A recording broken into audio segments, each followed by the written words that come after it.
The show's about to start. Are you ready?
Hey guys, what's going on? Welcome to the show.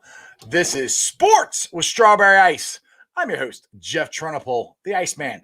And as always, I'm bringing you sports from a West Side point of view right here in the great city of Cincinnati, Ohio, home of Cincinnati Reds, which I said that earlier today, and Houday Nation. Now, do me a favor, if you found the show, hit that like and subscribe button, smash that thumbs up. I'm up to 1,097 subscribers. That is awesome. I appreciate every single one of you guys. Now, this show and every show is brought to you by T Properties. T Properties, quality housing for quality people. Check out their website at www.tpropertiesll.com for all your rental property management needs and your rental needs. All right, guys. If you saw earlier today, I had an interview with Chris Welsh, which was really cool. I hope you guys got to watch it. I'm going to do some highlights of it today, but it was a really fun interview with Chris, and there's just some highlights I want to get through. He talked about what a fun year it's been with the Reds, which it really has been a fun year, the ups and downs and everything going on, but I'll stop talking and I'll let Chris talk. Real interesting year. They got off to a great start. Their offense is really great, especially at home. They've been shut down a little bit on the road, but they've also already got some of their West Coast trips out of the way. So, they don't have to go back to Arizona. They don't have to go back and play the Dodgers in Dodger Stadium. That's all done. And, of course, they'll go to Colorado at the end of this road trip after they leave Pittsburgh. But it's been a really fun year. A really fun year. Now, some other questions that I asked him is, and I watch the show, I talk about analytics and how I don't think that they need to use it as much as they do. I'm not discarding it, I'm not saying it's a bad thing, but it's old school versus new school. And I kind of asked Chris his opinions on analytics and how the direction that baseball is going right now. The question is, how much is the old school and how much do you use of the new school? I think every team is trying to find that right blend. I think the numbers that are coming from the analytics, the data machines, the Edgertronic machine and the Rapsodo, for instance, with pitching. Edgertronic is a slow motion camera, but it certainly helps you develop your pitches, helps you get a good spin. Your Rapsodo gives you what the spin rate is. You've got Modus sleeves that go on your arm to determine. Are you speaking English right now? Well, I don't know if you can understand me or not, but I'm trying to speak the stuff that I've learned. It's foreign language to me too. But yeah, I think you have to learn this stuff, and you have to get up with the times. I had a son who played a little minor league baseball, and he was well up on this stuff, and he's teaching me, as we go along, what's important and what's not. But I think that you can't lose the thought that baseball is being played by human beings. Right. And baseball's got a heartbeat. That's what Joe Torre used to say. And don't forget about that, because there are certain guys in certain situations that freeze up, and there are other guys in tough situations that want to be the hero. Right. And a mountain of numbers not going to help you. And also a mountain of numbers not going to help that batter when he's in the batter's box trying to face a guy throwing 95, and he steps out for a second and says, okay, it's a 2-1 count. Was that guy throwing slider on a 2-1 count, or is he throw fastball on a 2-1? I can't remember what the scatter report said. At that point, it gets down to the basics of baseball. And I don't think that the analytics have been around long enough for the players that are playing now to have been brought up with them. So everything that you're seeing on the field, these guys have learned basically since they've been in the major leagues, or maybe a couple of years in the minors. Yeah, I think that's pretty interesting because – honestly, I mean, when he was talking and he was using all these different words of the mechanisms and stuff that they use for analytics and everything, it seriously sounded like a foreign language to me.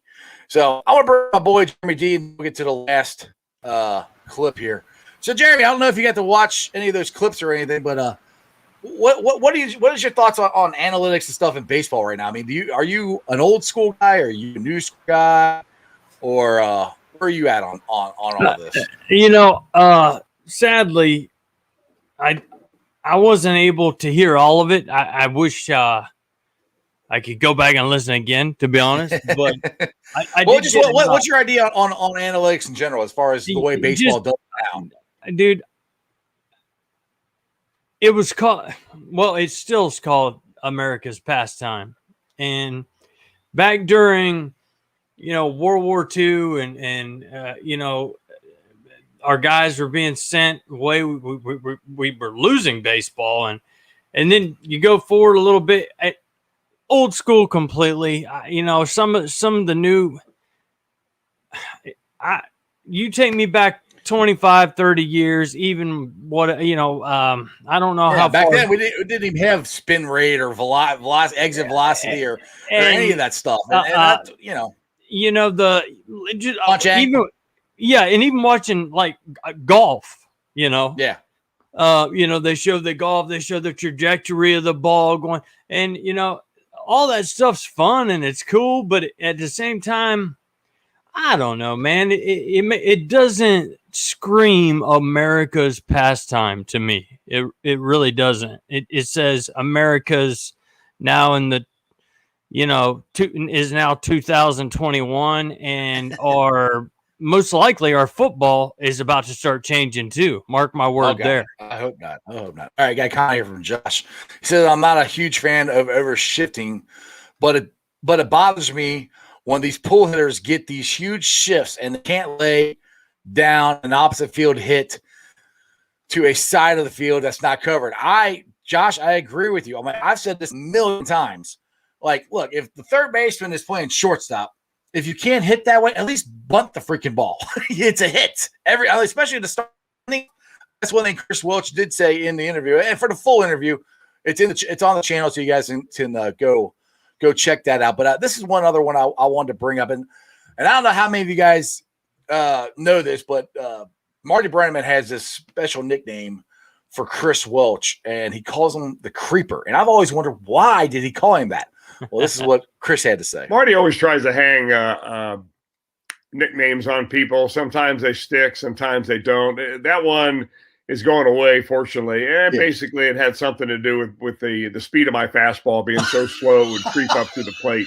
And he was always trying to make fun of me, and so on, in a good-natured way, because if you make fun of somebody, it means you love them. Right, and I never took offense at that, but Marty, he tried to get that to stick, and fortunately it's going away because it takes some explaining. That's a good way to explain it. His fastball was so slow it creeped up to the plate. it literally was chameleon just trying to make its way from the grass turning green to getting onto the plate. That's probably one of the funniest baseball, I guess, nicknames you could give somebody is the Creeper. Maybe not as a pitcher. Is one that you like as a pitcher? No. Yeah, exactly. But hey, man, you're the Creeper, bro. I mean, right. Exactly. But like I said, for the full interview, you guys can go check it out. It's on this channel. I did it earlier today and I posted it. So don't go now. But after the show's over, you haven't watched it, go check it out. And I hope you guys enjoyed. That was a lot of fun. Interviewing Chris Welsh. I mean, when I started doing this stuff, I never thought I'd be able to interview somebody like Chris Welsh, or like last Friday we got to interview Dave Lapham. So it's been a dream come true. This whole thing's been awesome. So, and I owe it to all you guys for subscribing and sharing the show. So I really appreciate it. But another thing we got coming up here in June, and it's something that Bengal Jim is putting together, and I want to put it out there for everybody, for all our Bengals fans. And to me, this is very important as Bengal fans, and as moving forward to getting our players into the Hall of Fame and changing the narrative of our organization. And that is the Jungle to the Hall, which would be June 19th. Now, I have tweeted this out. It's on my Facebook page, Sports with Strawberry Ice. Bengal Jim has tweeted it out. It's a link to go and register for this, so we know exactly how many people are going. It's going to be a lot of fun. I was talking to Jim yesterday, and I'm not kidding. This guy didn't work. I mean, he's talked to like, I think it's at 30 different media outlets about this, trying to get as much noise and notification to the national media and everybody who doesn't think, or I don't think doesn't even know Ken Riley and Ken Anderson and know how great of players they were. And I just want to put it out there that we're without. We need to get registered. If you guys can go. I mean, he's got it set up. Jim's got hotels. There's going to be a brewery there afterwards. It's going to be a lot of fun. Me personally, I'm not going to be able to stay for anything because I have to go. I'm going on vacation. So I am personally driving up and driving back. I know a lot of you out there are planning on going. I know this guy would love to go, but he's stuck down in Alabama. But just if you guys are thinking about going, if you're thinking about it, do it. Just do it, because this is the time. The wave, the orange wave that we have from Bengal fans, the Bengal social media the Bengals are doing, the stuff that I'm doing, the stuff that Bengal Jim is doing, the stuff that Orange is the New Black podcast is doing, and the Bengal Insider podcast, all stuff that's going on the social media, it's all happening for a reason, I think. And I think the reason is, one, to get the narrative out there that the Bengals are a good organization, and two, to get Kelly and Ken Anderson in the Hall of Fame. And then after that, we need to get Big Willie in there. That's the next one we got to get in. But we got to get these two in first, because it's a travesty that it's been 30 years and they haven't been in yet. And you know what I think is kind of funny is, there have, I don't want to overstep my bounds. There have been rumors, of doing the Ring of Honor and all that kind of stuff. But it kind of seems like since Jim has kind of really worked like he has. Yep. That it may be me just, thinking crazy, but it just seems to me like they've hyped it up times 5. They've now they're announcing they're going to do it. And this is just what, a month, 2 months after, about a month out, June 19th. About a month out. And for the work he's done, I know he's got to be watching the show. So I applaud him, man. So like I said, just as Bengals fans, I think we need to come together and that's right, and stand together. No matter what's going on. I think every single Bengal fan, if you're a true Bengal fan, all believe that the Ken Riley and Ken Anderson, deserve and should be in the Hall of Fame, and we need to help them out, and we need to let our voices be heard. So that's my little soapbox for today, but I'm going to be putting that out a lot, because I really do think that we should really support this. And you know what cool thing I did today, Jeremy? You know what I did? What's that? I did something really cool. Here, check this picture out. You see that? In that beautiful stadium? Somebody was at the pro shop. Guess what? That's where my seats are at. Oh, yeah. So Section 158, baby. Let's go. Hey, bro, all I'm telling you is you might want to put down something on the turf there, because there's going to be a lot of dancing in that end zone, baby. Yeah, there is. and they could be pointing at me like, "Hey, there's Strawberry." I'm like, "Yeah, what up?" Anyway, for everybody, you can who is season ticket holders, you can actually upgrade today. So that's what I was able to do. I went from the sky down to the condo. So I'll be down there with all the crazies down there in the end zone. I think it's right by the Bengals tunnel. So I'm really, really excited about that. And I cannot wait for Bengals season to start. You know, what's funny is you got your tickets, and look what came in the mail today. Woo! Looky. Here comes Cookie. Cooks Pest Control. I mean, hello. The man is in town. The man has came around. And let me tell you guys something. That's a sweet looking Joe freaking Burrow jersey, though. I mean, dude, for being black, orange, I tell you what, I did not like the stripes when I saw it. You know, pictures, but the stripes are a lot bigger than people may think. There's a lot more show there than just nothing, and it looks sleek. It looks good. It looks clean. But I will tell you this: when I ordered this jersey, and this is just to help you guys out real quick. They said that it was a regular size kind of tight fit. So I ordered a double XL because normally I wear an extra large just because I like loose type clothing. Right. But this one here, I can kind of, as you can see, I'll kind of try to stand it. It's just a little big. And so if you're 200 pounds, 6'1", whatever, I would definitely go with the extra large. Well, that's funny you say, because when I went down there to get my jersey, I ended up buying the extra large. And then I kind of walked around the stadium and I did a video and stuff. And I'm going, this is really just a little bit too for me. So I'm back in there. I said, do you guys have double X that I exchange this for? They're like, yeah, sure, no problem. I'm like, okay, thank you. Because I need a little bit bigger one. Yeah, I see. And that's the reason I did that, because I thought the way you did yours and the way I would do mine would work out okay. But they are loose fit jerseys, just so you know, if you order from Fanatics or anywhere else, just so you know. Yeah. You heard it first. M. Yeah, well, we heard part of it because you cut out. I don't know why your internet isn't working today. It's either your internet or it's mine. So we'll see. Make sure you don't grab the size up, like they may say.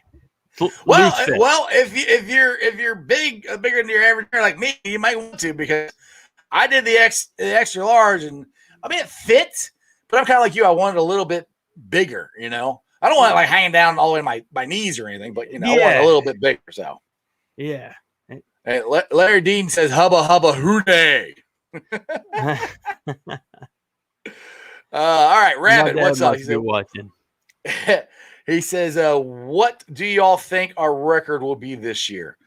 See, honest, I'm hoping for, and I have to, since we have an extra week, I want 10. I'm hoping for 10 wins. I think we have a shot at it. Now I have a better idea about it tomorrow night, right? Wednesday, because the schedule release will come out, and I think that'll be a lot better to really dive in to figure out, who we play first, so we can actually figure out the schedule of what are winnable games and that stuff. So, what do you think there, Jeremy? To me, when our schedule came out was when we found out what teams we were going to play. And when I saw Kansas City and I saw all these other teams, to me, it really didn't matter. We're just going to step up. I hope the harder teams are a little later, though, like you were saying, because we do want Burrow to even get fresher and better and heal, just in case, whatever. You know what I mean? Even if he's completely healed, we still want him to have a few weeks to still heal. So that is important. But other than that, when I saw the teams, I said, hey, we're going to find out what Lou Armadillo and what Zach Taylor have up their pocket this year because it may be empty pockets at the end if they're not careful. Well, Dallas is throwing it down. He said, I believe realistically we may go to 11 wins, maybe 12 if we can stay healthy for real. That I do, Dallas. I do, brother. I'm as optimistic as anybody, but the Clowns and the Ratbirds are two pretty good teams. So it ain't going to be easy. I'll tell you that's for sure. So we'll find out. We got Crypt Keeper. What's up, brother? Let's see here. Jeff Blake at Cincinnati is known by Shake and Blake. The Northern Alabaman Jeremy Dean is known by Wake. Where does this come from? For crying out loud. Yeah. I want to know how much time, Crip, you take to come up with stuff like this. You got way too much time in your hand, dude. I got one more thing to tell you, too. Keep it up because it's freaking hilarious, okay? It is funny. I'll give you that. It is funny. Oh, he cracks me up. Oh, my goodness. All right, Josh says, I can't wait to see the schedule release. I want to see Jacksonville week 1. Last 2 number 1 picks going out of Burrow and Lawrence. That would be cool. That would be real. I wouldn't mind that. Now the thing is, will we see Tim Tebow at tight end? I kind of doubt it, but which the funny thing is, 9 years ago, whatever, people were saying he should play tight end when he was, 23 instead of 33. Now he wants to come in and do it. I look good luck to him, but I think he's got a long shot. We'll see. And just to add real quick to that too, Jeff. Yeah. You bring in Tebow, he ain't played forever. You put him, say, tight end anywhere. You can put him anywhere on a football team, anywhere. And then I have a feeling that we're going to get back into the whole situation we were in a few years ago with the whole Kaepernick deal. And I just... Well, he's not going to play. You mean as far as just the controversy or whatever? Yes. I mean, he does. Tebow does bring a controversy. He does. I mean, but it might be different this time because he ain't going there to be a quarterback. He's going to be there to be a tight end. So that is what I said to a person that I was having a personal conversation with. And that's what I said. He's not going for a quarterback. He's going to go get his butt kicked as a tight end. But they were, they had mentioned it, and I thought it was a pretty good point. The NFL these days, the way it is, it's tough. But Tebow, I think, just needs to, man, you're a good broadcast. You're good at everything you do. Go do something.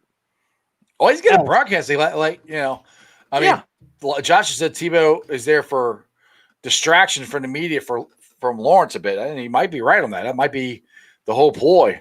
But I don't get it. Yeah. I put it this way. He's going to be there for leadership because he is a good leader. I mean, bar none, however old he is, he's a good leader. That team going to need leadership. But I just don't see him making it as a tight end now. I think that ship has just sailed. But I want to get back into the Reds conversation because Amir Garrett will begin his suspension today. Jeez. It'll be 5 games instead of 7 because of the agreement with MLB. This is via C. Trent Rosecrans. Mm-hmm. So it's still ridiculous that he's suspended at all for talking trash. I mean, maybe he shouldn't talk so much, but that's a lot. That's a lot. I thought I said his name right. Josh is getting on me. You said Amir Garrett. I thought his name was Amir too. Yeah, did I say it right? I didn't say Armin. I said Amir. Let's see. Roy says I can see Tebow running the Wildcats some. First of all, he's got to make the team. It's been 9 years since he's played, so let's see if he even makes the team first. Before we start talking about running the Wildcat. I mean, yeah, he could. I don't know. I just think it's a long shot, a longer shot than it was. He should have just did this right out the gate, in my opinion. Now, I'm not going to put it past him. I mean, hey, you never know. No, he could do anything, but he waited so long. He tried to become we saw him on TV a little bit. He was, he tried his thing at broadcasting a little bit, which I thought pretty good at. Maybe if he would have kept going, then he's done his commercials and he's done. He's been playing minor league baseball for the Mets for the last 4 or 5 years. He's been trying to do that too. There you go. And God bless his heart. I love him as a human being. I love what he, puts out there and his energy to the world. I'm not going to turn this into Sunday morning service, but you know what I'm saying? I do like what he does. But like you said, he's waited too long to do much when it comes to sports, and he's going to have to come to grips with that. Yeah, it's something that like when people bring it up, he would just completely shut it down. Like, nope, I'm a quarterback. Like, nope. I'm like, do you know how many college quarterbacks have went to the NFL and played a different position and actually been successful at it? I mean, there's been a lot of them. And I mean, he's not a burner, but he's definitely a guy that I think could have had carved out a decent career as a tight end. I mean, he still might. I don't know, but I just it's just a lot. It's a lot to try to do when you haven't played football. I mean, we're talking about the young guys yesterday who opted out, of college football, so they missed the whole year. Well, they're still in their 20s. I mean, Tebow's 33, and he's been out of the NFL for 9 years. That's a long time to take a break from anything to be able to pick. And you're trying to pick it up and make a team at the highest level. Again, I'm not saying he can't. I'm just saying it's going to be an uphill struggle is what I'm saying. You're exactly right, man. And I think I spoke with Mike, one of our buddies, maybe a week ago or whatever it was. And we were talking about that same thing or whenever this came out, and it's, right. You're just dead on, that's just, it's it. Yeah. It's time for the Tebow train and the Colin Kaepernick train and all that just to. Yeah, go away. I think this is it. If he doesn't make it after this, I think he's done. I hope so. We'll see. All right, just to let you guys know that you're watching Sports with Strawberry Ice. You can follow me on Facebook, Twitter, and Instagram and TikTok. If you're watching on any of the Facebook pages or on Twitter, please do me a favor and go to the YouTube channel Cincinnati Sports with Strawberry Ice and make sure you like, subscribe, and share, and hit the bell for the notification. Make the word subscribe change colors, so every time I go live or if I put a video up like I did earlier today with Chris Welsh, then you guys will get notified and you can watch it. Now let's get back into some Bengals talk here because we got a guy who is going to be – his contract is going to be running out at the end of this year. And I'm not really worried about the Bengals signing him. I mean, because Lapham was kind of on the same boat as we were on Friday, but that's Jessie Bates. And I mean, if you look at Jessie Bates, he has 320 career tackles, which is 69 more than any other safety in their first 3 seasons. I mean, dude, that's ridiculous. Just ridiculous production right there. And I mean, I'm not, like I said, I'm not worried because I think the Bengals will get it done. Like Lapham said, it's probably gonna be more toward the middle to the end of probably middle of summer, like right before training camp starts, because that's when they re-signed Mixon last year. So that's where I kind of think they're at. But I mean, I would be shocked if they don't re-sign him. I'll be pissed. To be honest, I think what you just said and with Jessie Bates, I think this is going to take a lot of our fan base right here. And when I say take, I don't mean take them away from us. But what it's going to do is they're going to take away from this decision. And if we drafted Bates, he's top 5 in the league. We keep this guy as rookie contract and then get rid of him again like we have players in the past. We're going to have some angry Bengal fans. And hopefully that doesn't happen. We must sign Jessie Bates to me. It's a must sign because if not, then you're cheap hey, you're done. You're a loser. You're this. And well, it's that he's also he's going to be the leader of the defense. I mean, I mean, Gino's gone, Carlos is gone. I mean, who's out there to step up and be the leader? I mean, I think it's him and Bell is really what I think. Mm-hmm. So I really do think they're going to resign him, and it's going to be multiple years. And Josh said they were signing him. He's a guy. He's a good guy for our defense for years coming. Exactly. And he's a guy. We got him, I think, in the 4th round, I think, is what we drafted him at. And that's what gets me so excited about this year's draft, about all the guys who got in the 4th round. Guys, the Bengals have been successful at drafting in the 4th round, and so it's going to happen. I think Hubbard, I do think they're going to sign him, but Bates is the one they're going to sign for big money and lock him up for a while. Hubbard, I think he's this year. I don't think they're not going to let him go. I think he's too young. He's still too talented for them to even consider letting him go. But I really do think that's going to those two are going to get signed for sure. Yeah, and just like you said about the 4th round and about how we've hit pretty well on the 4th round. The 4th round, just because these guys don't have big names doesn't mean they're not good. Right. I mean, how many I don't actually want to even speak good of the Squealers or the Ravens or any of those guys, but there are guys on those teams, and I'll put it this way, that are killers, man. I mean, they are tough, especially on defense. And when they were in college, I guarantee you could go back and half of them, or maybe more, you had never heard of in your entire life till they started playing for the other teams, I guess I'll say. Right. Exactly.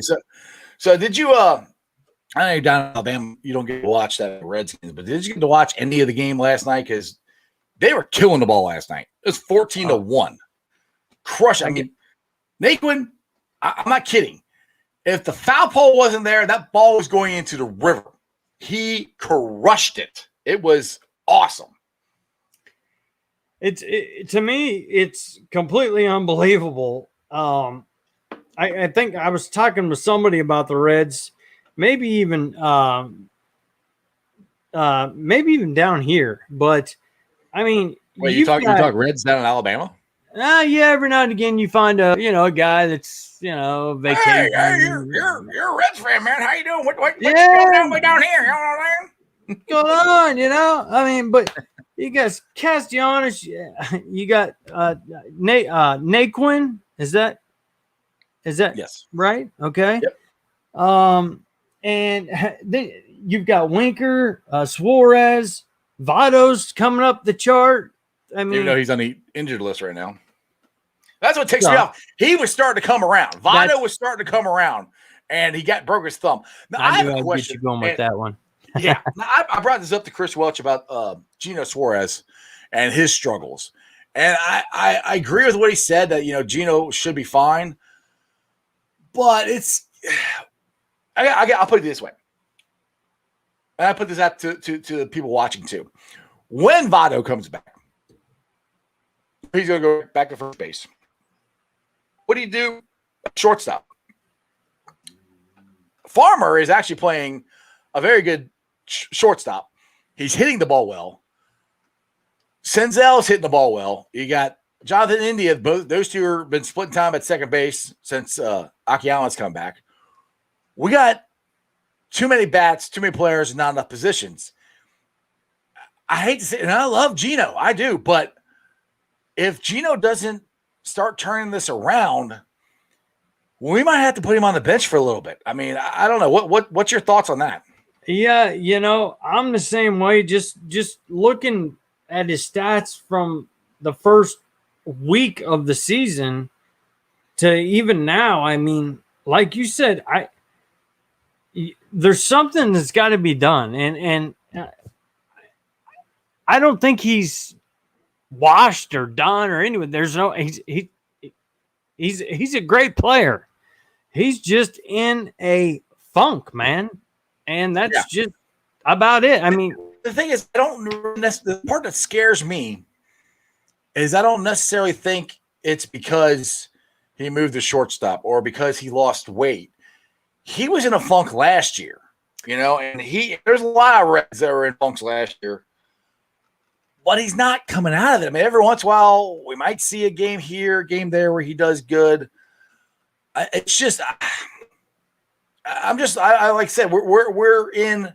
It's gonna be a tight pennant race. I mean, I don't think any team's gonna run away with this. I mean, like I said, the Reds, as far as I know, which I didn't look at the standings again before I went on the air today, but yesterday they were 4 games out of first place. So that's nothing, I mean, from the first place team all the way down to the 4th place team. I mean, that's nothing, Right. So, and I think it's gonna be like that all year.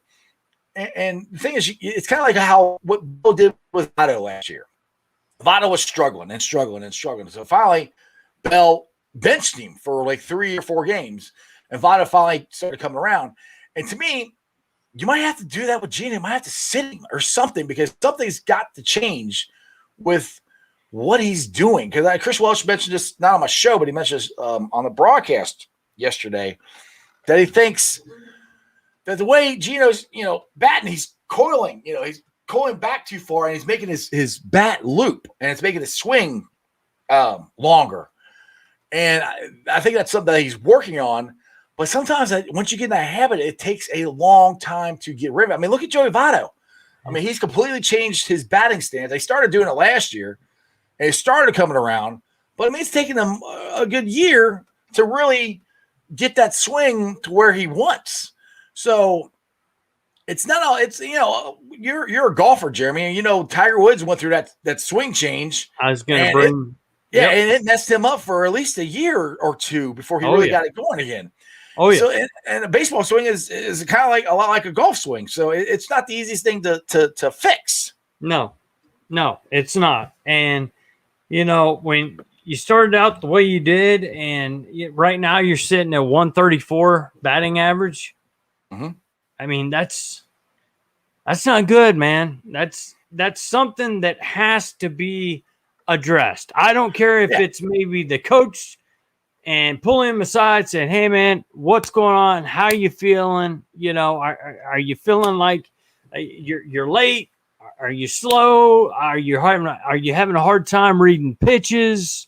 Whatever. Or it's something where you just got to say, hey man, there's the bench. Watch out for splinters. And right. Move on. And move on, but no, not move on, but just sit him down for a little bit to try to just get him out of his own head or something. I don't know, because I mean, the thing is, there's so many guys on this team that can hit. We got way more hitters than we have positions for them, and that's why a lot of guys are like Gino. That's the reason Gino's playing shortstop. Well, one, they never went and addressed the shortstop in the offseason, which is another whole subject entirely. But honestly, the best guys who play shortstop that's on the roster right now is Kyle Farmer. And you do have to fix the defense somehow, because there's so many like Wade Miley the other night. He could have had a perfect game, but then Senzel made a bad throw, and the perfect game went out the door. Yeah. I know Wade Miley's never going to throw Senzel under the bus or anything like that. But those are things that championship teams don't do. And I'm not saying Cincinnati is not a championship team at all, but these are things that they've just got to figure out how to tighten up, along with getting Luis Castillo back into it. Looks like Garrett is starting to come back around. And the interesting thing, I was watching David Bell the last couple of times he's brought Garrett in. He hasn't really brought him in for a full inning. He'll come in with, already one guy out, or he'll let him get, first 2 guys out, and then he'll take him out. I think he's spoon feeding him, getting him his confidence back. Now, sucks is he's getting his confidence back. He's starting to get his pitches back, and he's got this stupid 5-game suspension. Now, thank God it's not 7, because that's just ridiculous. And somebody I worked with was because he's a pitcher. Right, but he's not a starting pitcher. He's a relief pitcher, so he can pitch every other day or every day, or so. It's not the same thing as, you try to suspend a starting pitcher, so they at least missed one start. Yeah. Amir Garrett is one of our main cogs to our bullpen, and for us to lose him for 5 games for talking trash is ridiculous. And that's where another reason why I can't stand the clown Rob Manfred. I think he is just an absolute terrible, terrible commissioner. He's a joke. He's a joke. I mean, man, let me tell you something. If you're a baseball player, a football player, or whatever, you're down. You've got your job to do. I know you're not. You're supposed to take the noise, push it away. No matter where you're at, in a baseball field, a football field, in a hockey arena, whatever. But when you've got 68,000 people, or whatever, calling you every name in the book, and probably probably about every name can't be named on this show. How do you we're humans. We're all humans, and that's what Manfred and the rest of them can need to figure out when it comes to this kind of stuff. Man, the guy threw a beer at my head. The guy, he talked about my mama or what'd you want me to say to him? I had to defend my family. The thing that irritates me is the 2 incidents, one with Castillo, the one with Garrett. The Reds players are the only ones that got suspended. I mean, Yadier Molina came over, bumped the umpire, grabbed Castellanos. Castellanos literally was turning his back and walking away.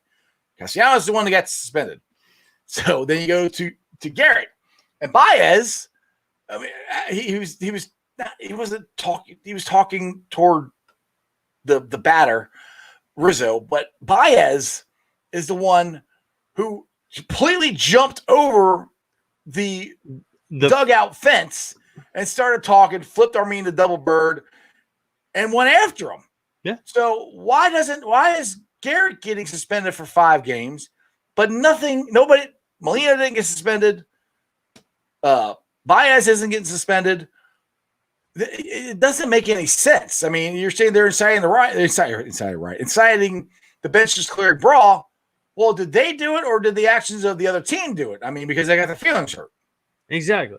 And in this day and time, I guess it don't matter. You just don't matter at all. But anyway, I'll get away from that part. But, what I look at the clip, I see him held back. I see him pointing, yelling, screaming, all that kind of stuff when they're pulling him back, away from him, blah, blah, blah. That's happened in baseball a million times. And you mean to tell me out of all those guys that were out there, one guy did something wrong? Kind of reminds me of a Bengals playoff game, Oh, boy, let's not go there. Let's not go. All right, I want to go back to this question. The Rabbit asked if we will be doing a schedule breakdown after the release. Tomorrow, well, that'll be Thursday. Actually, we might. Because Lindsay Patterson will be on the show Thursday. She's a Bengals reporter for the Cincinnati Enquirer. So we will probably get into that on Thursday's show. Tomorrow's show should be pretty cool. I'm going to have a couple of super fans from the Bengals. The Orange Arrow is going to be on for sure, and the Bengal Lorian is going to be on. I'm hoping Bengals Captain Obvious is going to be on, but I haven't actually confirmed that yet. But those two will definitely be on. So we will have some good conversation there. And hey, this is Patty Wax. What's up, John? Hey, John, nice to know you, brother. You're not Patty Whack anymore, or Padax. So what's going on, man? But yeah, it's gonna be interesting. I really, honestly, can't wait to break down the schedule because I just want to see. First of all, I want to see which game I get to watch. If we're starting out at home, if we're starting on the road, what's going on there. And honestly, if Joe Burrow does come back game 1, which I've been saying for months he's going to, I want him starting at home. I'd rather get the first game out of the way, get it at home, get it done with, and move on. And that's because I definitely don't want to start.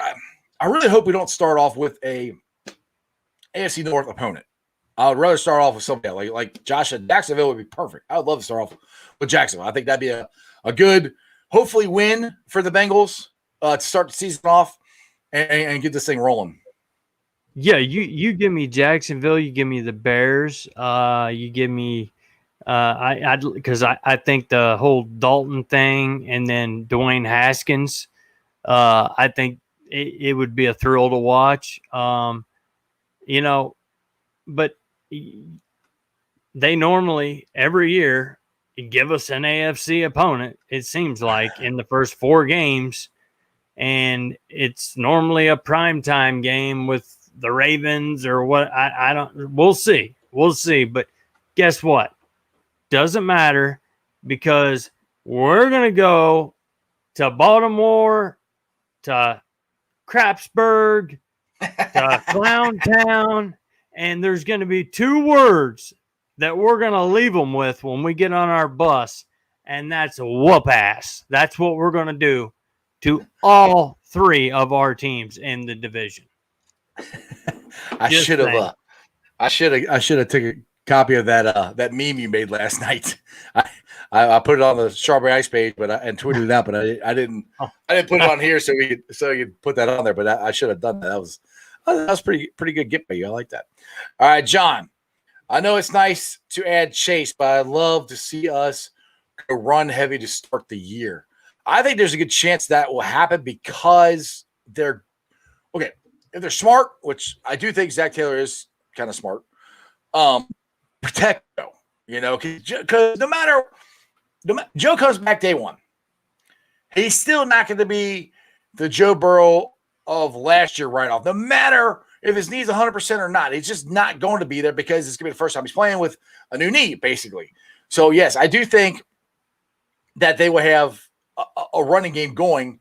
And the thing I'm really interested to see is Chris Evans, Captain America. I think that's probably going to be his nickname. But I think maybe not to start the season off, but I do think he is going to be a very crucial weapon the Bengals have. I think because we can use him in the Giovanni Bernard mold. We can put him in the backfield, getting passes out of the backfield. I think they're going to be able to put him in the slot and get some receiving yards out of him.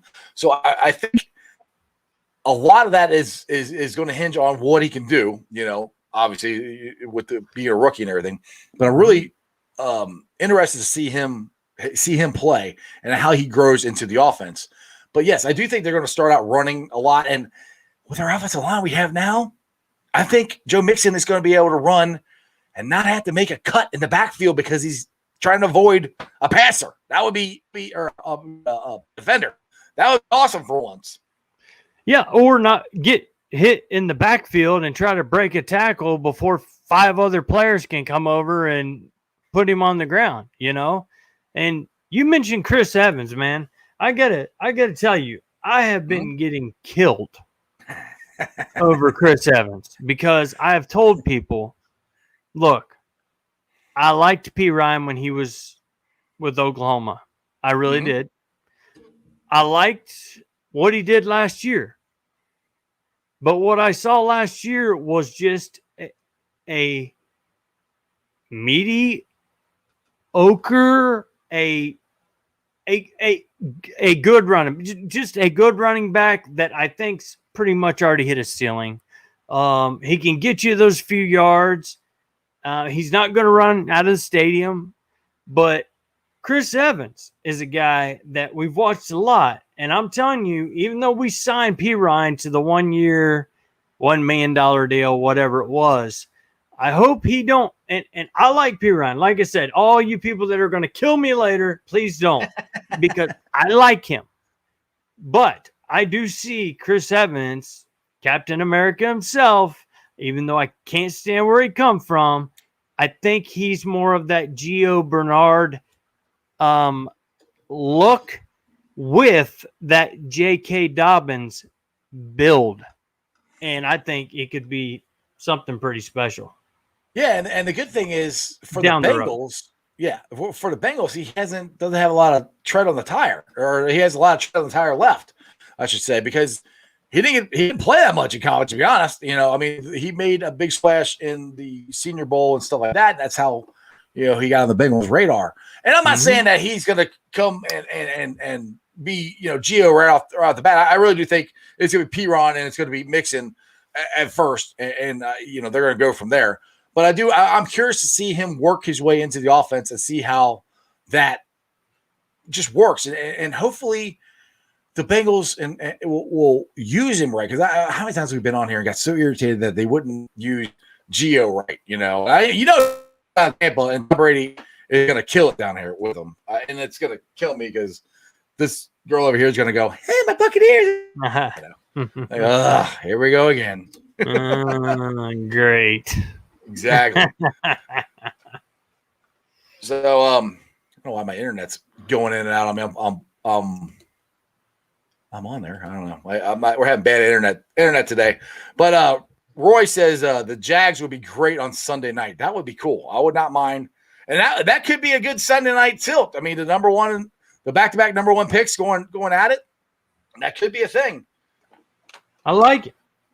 If you're ESPN or NFL Network or both or whatever, however you want to play it, hey, what a better way to start the season, or to, I guess it wouldn't be to start off the season. Maybe.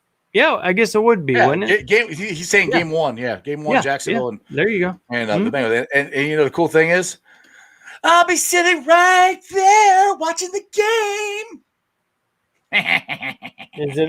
Is it? Tell me when it's over. It's over. Oh, okay. Don't worry. I will be sure I FaceTime you from the game and tell you how much fun I'm having while you're down there in Alabama. Well, and I also may knock on your door 2 nights before a game and let you know that seat there, it's taken, and it's not for your friends. It's for your boy. You might have to Mrs. Ice that. Actually, I'll call first. That's probably a good idea.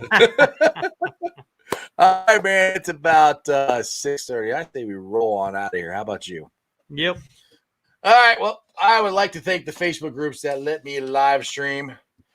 And if you guys are watching this show on any of those Facebook groups, please do me a favor and go to my YouTube channel, Sports with Strawberry Ice, and subscribe. That would be great.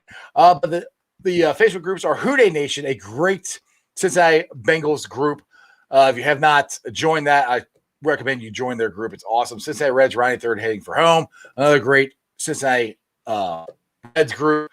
You got the Ohio State Bucknuts. So you talk to Ohio State Bucknuts like this guy right here. You got the Ice Bar, which is a show page that I put out there. We just do silly memes, silly TikToks, and have fun talking sports. So you guys can get on there, comment. I post stuff on there. I mean, if you guys are members of the Ice Bar, you guys can post different things, different topics to talk about, or different things to say. It's like I said, it's a virtual bar. We go there, we just have discussions. It's different than the Strawberry Ice page, which you can follow me on that. It's on Facebook. I have 1,057 likes and 1,155 followers. I'm also on Twitter under the Jeff A. Trennepohl. That's TRENNEPOHL. You can also find it if you type in Sports with Strawberry Ice. It should pop up. I'm also on Instagram. Like Josh said, I'm almost at 100 followers. So I'm getting up there on Instagram. So you guys can follow me there. And also on TikTok. And me and this guy over here do some silly TikToks. It's Iceman90. Mike Kyle, let's get his last comment in here. He says, "Go Bengals Nation, we are kicking butt." There you go. Houday. Go get them. I think they are going to kick butt. I think the Bengals are going to have a really, really good season. Now, YouTubers, like I said, we are at 1,092 subscribers. I appreciate every single one of you guys. Today, I'm pulling off town, putting on the podcast. You guys can listen. If you can't watch the show for an hour, you can listen to it. I'm on BeanPod, iTunes, Spotify, Apple Podcasts, pretty much wherever you get your podcast. And do me a favor, make sure you like, rate, and review. Give me a 5-star review. I would greatly appreciate it. And other than that, Jeremy D, you help us roll on out here. I sure will. And want to let everybody know too that I have opened up a Twitter. What? Yes, Get out of here. I'm not this old man I know how to play Twitter games. My name's Jeremy. Wait, I'm older than you are. You calling old? Hey, look, okay. I downloaded it so I could play the games. So I don't. What's your Twitter handle, man? People can follow you. You can find me at Jeremy D84 or at D84 Jeremy. Either way, you'll see my picture. And by the way, you have a really nice new microphone there. I think that's pretty. I like that new mic. Thank you, and thank you for you know who. I appreciate it very much. Honestly, we joke around a lot, but I do mean it. So, and I love you very much. By the way, he's not talking to me. Oh yeah. Oh my God. No. I don't even like this guy that much. I mean, come on. Why is this the best part of our whole show? We start making fun of each other. I don't know. I'm kidding. And I'm also on TikTok, Jeremy Dean 84. If you want to check out some of the goofy stuff, like he said, we do. We put a lot of our stuff together on the Ice Bar. If you're on the Ice Bar, go to YouTube and subscribe if you haven't already. Sports with Strawberry Ice. You know us. No more excuses, guys. No more. So, other than that, yep. As always, everybody together now. Remember one thing and one thing only, and that is you don't live in Cleveland. You live in Cincinnati. Keep watching Who Day. Tell your friends. We love you guys. Thank you. Who Day. Let's go, Reds. Let's kick some Pirate booty tonight. Hopefully get our 14-1 win. That would be awesome. And other than that, that's just sports, baby. See